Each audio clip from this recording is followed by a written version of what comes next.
میرے بزرگ دوستو عزیزو، نماز کا اگر نماز قائم کر لی جاوے، واقعی نماز قائم کر لی جاوے، تو یقینی بات ہے کہ پورا دین قائم ہو جائے گا، کیونکہ آپ نے فرمایا ہے، یقینی بات ہے، من اقامہا فقد اقام الدین، جس نے نماز کو اس طرح پڑھ لیا جس طرح نماز پڑھنے کا حکم ہے، من اقامہا، جس نے نماز کو اس طرح پڑھ لیا جس طرح پڑھنے کا حکم ہے، اس نے اپنے پورے دین کو قائم کر لیا ہے، کیونکہ پورے دین کا سدھار اور پورے دین کا قیام وہ نماز پر موقوف ہے۔ میرے دوستو عزیزو، یہاں تو کوئی الزام دیے ہوئے ہے ماحول کو، کوئی الزام دیے ہوئے ہے شیطان کو، حالانکہ میں بہت ضروری بات عرض کر رہا ہوں، سب سے پہلا الزام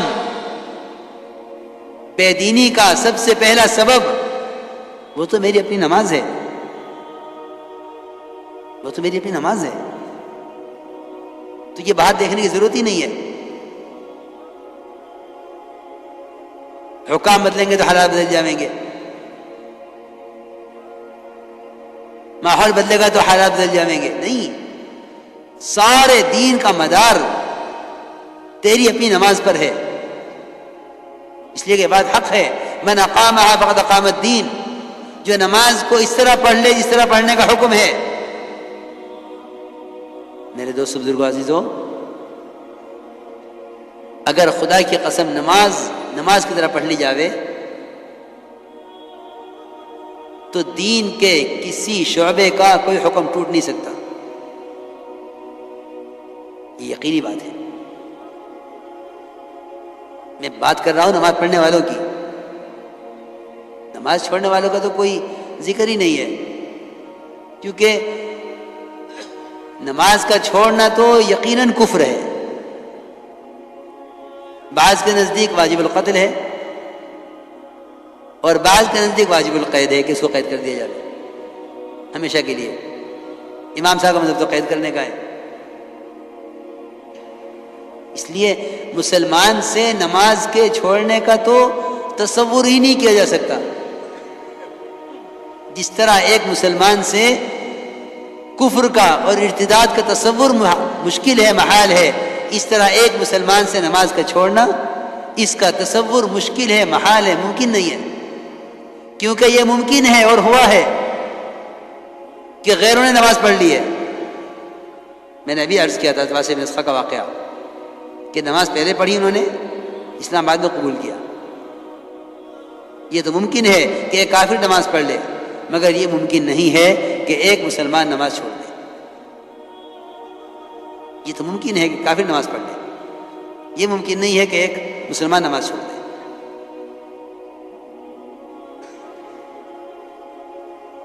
تو میں تو عرض کر رہا ہوں نماز پڑھنے والوں کی بات ہو رہی ہے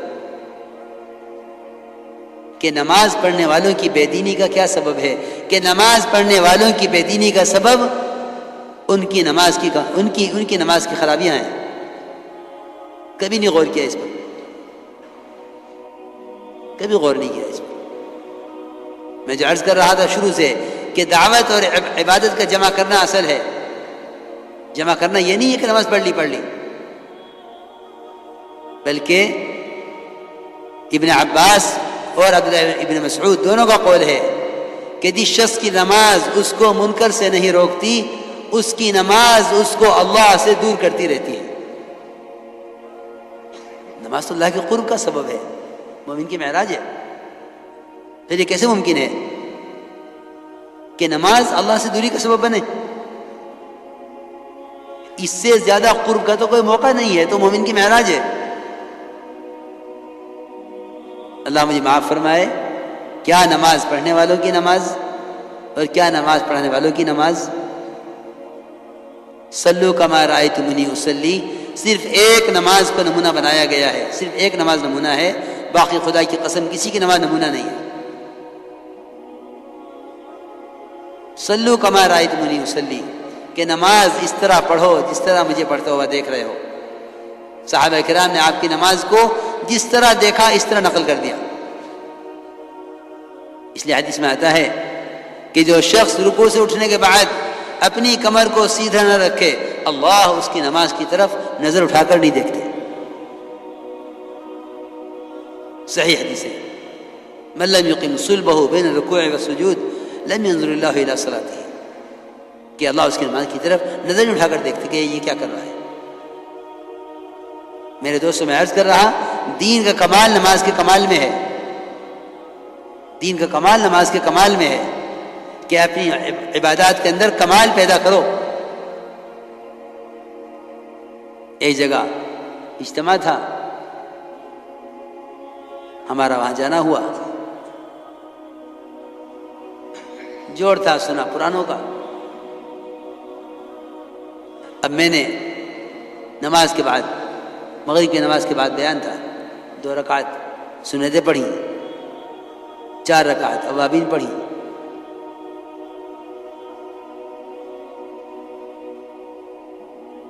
ایک صاحب کہنے لگے کہ مجمع جڑ گیا، دیر ہو رہی. میں نے کہا اس مجمع نے اوابین نہیں پڑھی، مجمع نے اوابین نہیں پڑھی.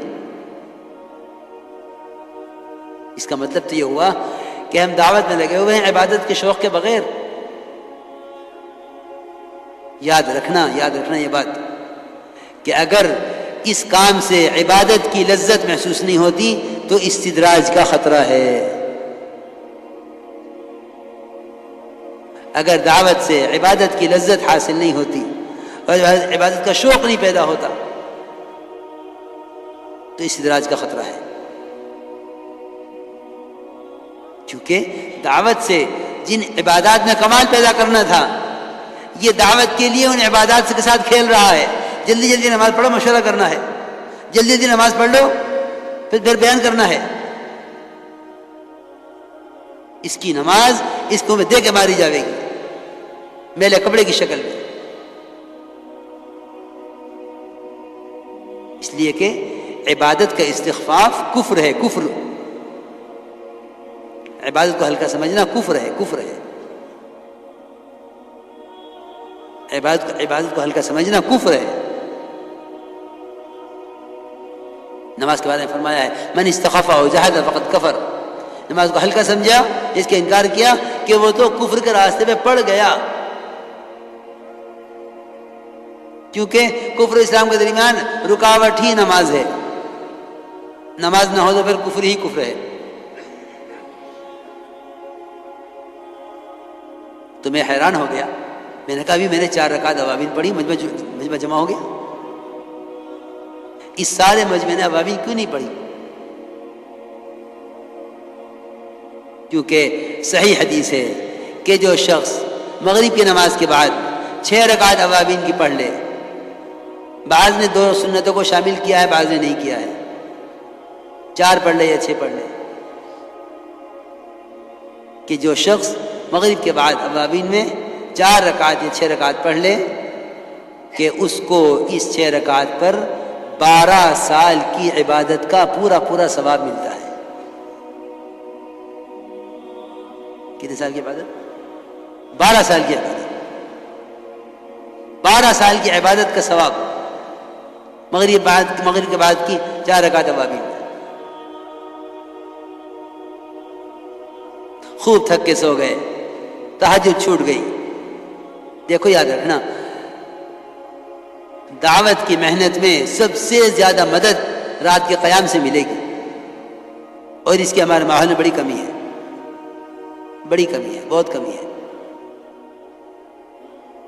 کہ سب سے زیادہ مدد جو ملے گی دعوت میں وہ رات کے قیام سے ملے گی. فرمایا اشد وقع اقوم قیلا، کہ نفس کو کچلنے والا رات کا قیام، اور دن بھر کی بات کو سب سے زیادہ واضح کر دینے والا ہے. دین کی بات کو واضح کر دینے والا ہے. رات کا قیام دن بھر کی دعوت کو واضح کر دینے والا ہے. اشد وقع اقوم قیلا، اقوم قیلا کا ترجمہ کیا علماء نے ابین قیلا، یعنی بات کو واضح کر دینے والا ہے. آپ صلی اللہ علیہ وسلم، ایک صحابی نے دیکھ کر عرض کیا کہ یا رسول اللہ، آج تو آپ شکل سے بیمار معلوم ہو رہے ہیں. فرمایا میں نے اس بیماری کے ساتھ رات لمبی 7 سورتیں پڑھی ہیں قرآن کی. 1 سال تک صحابہ کرام پر تہجد فرض رہی. 1 سال تک پھر اللہ نے 1 سال کے بعد تہجد کو نفل کر دیا، ورنہ 1 سال تک تہجد صحابہ پر فرض رہی۔ تو میں عرض کر رہا تھا کہ نماز میں کمال پیدا کرو، کہ دعوت ایمان اور عبادات کی تکمیل کے لیے ہے، دعوت ایمان اور عبادات کی تکمیل کے لیے ہے، کہ اس دعوت سے ایمان اور عمل کے اندر کمال پیدا ہوگا، کہ نماز کے اندر سکون اطمینان لاؤ، کہ سارے دین کا قائم ہونا نماز پر موقوف ہے۔ تو انہوں نے یہ کہا کہ ہم نماز قائم کرتے ہیں، نماز قائم کرتے ہیں۔ جو کچھ سنا گیا اللہ اس پر عمل کرنے والا اور آگے لوگوں تک پہنچانے والا بنائے۔ مزید اصلاحی بیانات کے لیے ہمارا یوٹیوب چینل ایمان و یقین کو سبسکرائب کریں۔ جزاک اللہ۔